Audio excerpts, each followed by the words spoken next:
Hi, my friends. Miss Carp here. I am makeshifting a light with my cell phone. So if my glasses are reflecting, I'm sorry, but gotta do what you gotta do because it's not sunny outside, and I want to get this video done for you. So this is chapter 4 called Confusion in the Marketplace. And again, I'm going to be using my iPad because it's bigger and I can actually read it, unlike my cell phone that is super small. So, chapter 4 Confusion in the Marketplace. Let's begin. Indeed, it was, for as they approached, Milo could see crowds of people pushing and shouting their way among the stalls, buying and selling, trading and bargaining. Huge wooden wheeled carts streamed into the market square from the orchards, and long caravans bound for the four corners of the kingdom made ready to leave. Sacks and boxes were piled high, waiting to be delivered to the ships that sailed the Sea of Knowledge, and off to one side a group of minstrels sang songs to the delight of those either too young or too old to engage in trade. But above all the noise and tumult? I don't know how to say this word. Tumult of the crowd could be heard, the merchants' voices loudly advertising their products. Get your fresh picked ifs, ands, and buts. Heya, heya, heya, heya, nice ripe wheres and whens. Juicy, tempting words for sale. Here is a picture of what the marketplace looks like.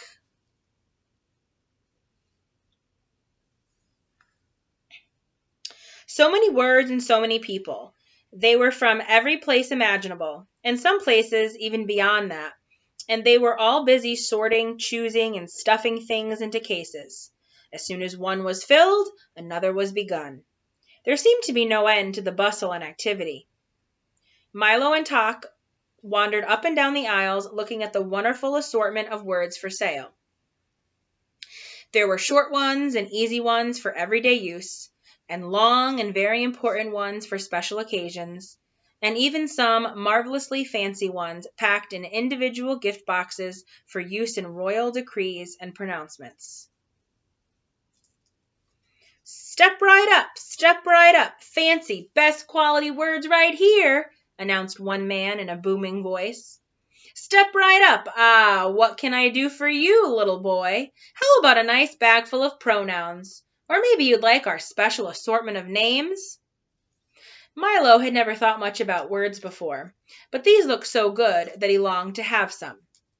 Look, Tok, he cried, aren't they wonderful? They're fine if you have something to say, replied Tok in a tired voice, for he was much more interested in finding a bone than in shopping for new words. Maybe if I buy some I can learn how to use them, said Milo eagerly as he began to pick through the words in the stall. Finally, he chose 3, which looked particularly good to him: quagmire, flabbergast, and upholstery. He had no idea what they meant, but they looked very grand and elegant. How much are these? He inquired, and when the man whispered the answer, he quickly put them back on the shelf and started to walk on. Why not take a few pounds of happies, advised the salesman. They're much more practical and very useful for happy birthday, happy new year, happy days, and happy-go-lucky. I'd like to very much, began Milo, but... Or perhaps you'd be interested in a package of goods, always handy for a good morning, good afternoon, good evening, and goodbye, he suggested. Milo did want to buy something, but the only money he had was the coin he needed to get back through the Tollbooth, and Tok, of course, had nothing but the time. No, thank you, replied Milo. We're just looking. And they continued on through the market. As they turned down the last aisle of stalls, Milo noticed a wagon that seemed different from the rest. On its side was a small, neatly lettered sign that said, "Do it yourself." And inside were 26 bins filled with all the letters of the alphabet from A to Z. These are for people who like to make their own words, the man in charge informed him. You can pick any assortment you like or buy a special box complete with all letters, punctuation marks, and a book of instructions. Here, taste an A. It's very good. Milo nibbled carefully at the letter and discovered that it was quite sweet and delicious. Just the way you'd expect an A to taste. I knew you'd like it, laughed the letterman, popping 2 G's and an R into his mouth and letting the juice drip down his chin. A's are one of our most popular letters. All of them aren't that good, he confided in a low voice. Take the Z, for instance, very dry and sawdusty. And the X? Why, it tastes like a trunk full of stale air. That's why people hardly ever use them. But most of the others are quite tasty. Try some more. He gave Milo an I, which was icy and refreshing, and Tock, a crisp, crunchy C. Most people are just too lazy to make their own words, he continued, but it's much more fun. Is it difficult? I'm not much good at making words, admitted Milo, spitting the pits from a P. Perhaps I can be of some assistance. ASSISTANCE, buzzed an unfamiliar voice. And when Milo looked up, he saw an enormous bee, at least twice his size, sitting on the top of a wagon. I'll show you the picture of the bee. It is quite large, if I have to say so myself.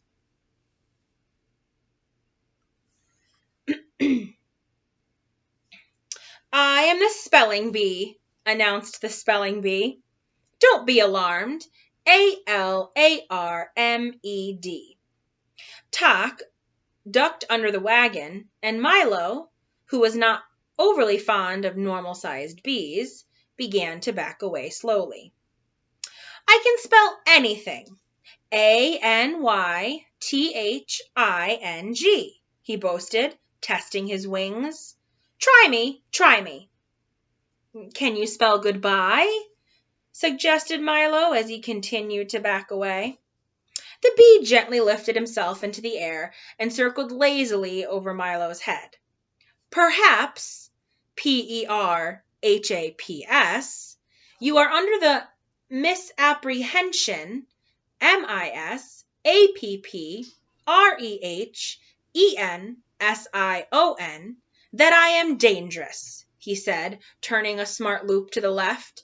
Let me assure, ASSURE, you that my intentions are peaceful, PEACEFUL. And with that, he settled back on top of the wagon and fanned himself with one wing.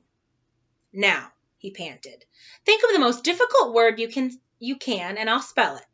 Hurry up, and he jumped up and down impatiently. He looks friendly enough, thought Milo, not sure just how friendly a friendly bumblebee should be, and tried to think of a very difficult word.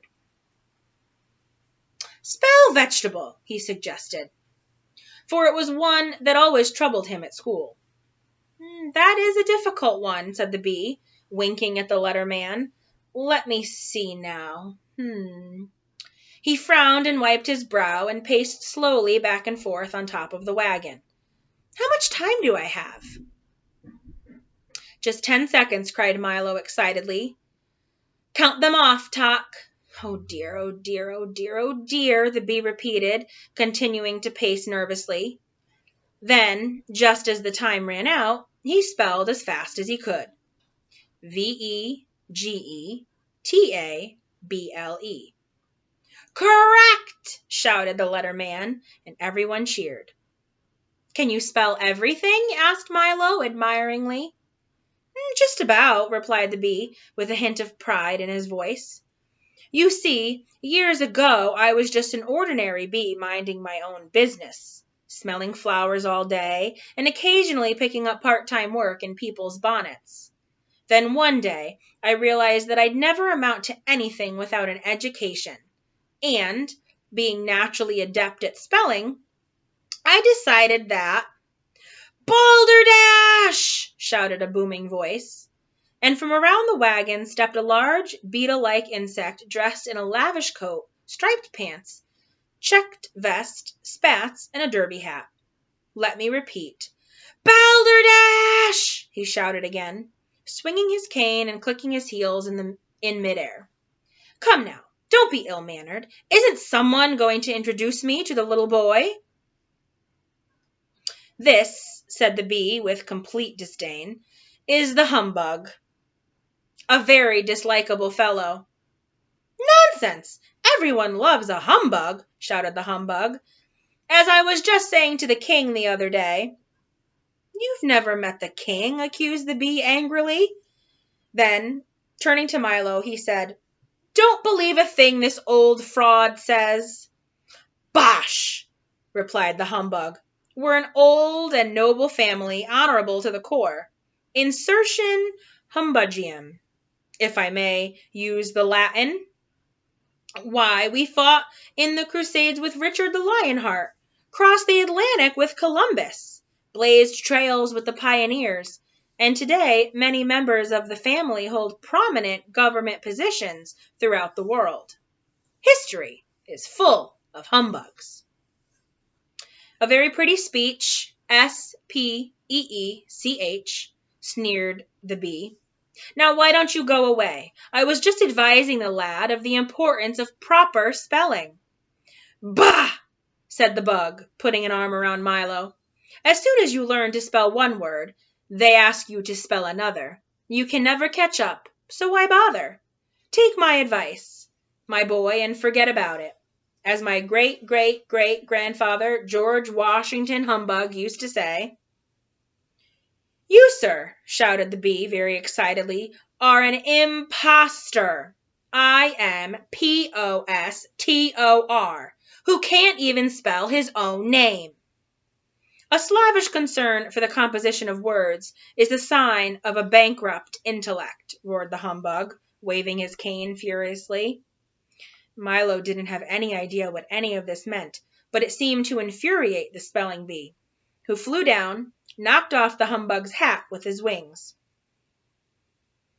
Be careful, shouted Milo, as the bug swung his cane again, catching the bee on the foot and knocking over the box of W's. My foot, shouted the bee. My hat, shouted the bug, and the fight was on. The spelling bee buzzed dangerously in and out of range of the humbug's wildly swinging cane as they menaced and threatened each other, and the crowd stepped back and out of danger.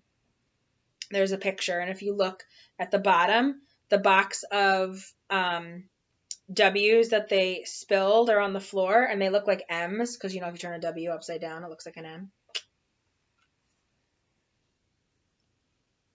See at the bottom? Just saying. There must be some other way to began Milo, and then he yelled, Watch out! But it was already too late. There was a tremendous crash as the humbug, in his great fury, tripped into another one of the stalls, knocking it into another, then another, then another, then another, until every stall in the marketplace had been upset, and the words lay scrambled in great confusion all over the square. The bee, who had tangled himself in some bunting, toppled to the ground, knocking Milo over on top of him, and lay there shouting, Help! Help! There's a little boy on me! The bug sprawled untidily on a mound of squash letters, and Tock, his alarm ringing persistently, was buried under a pile of words. That is the end of chapter 4. Again, I apologize for the makeshift light.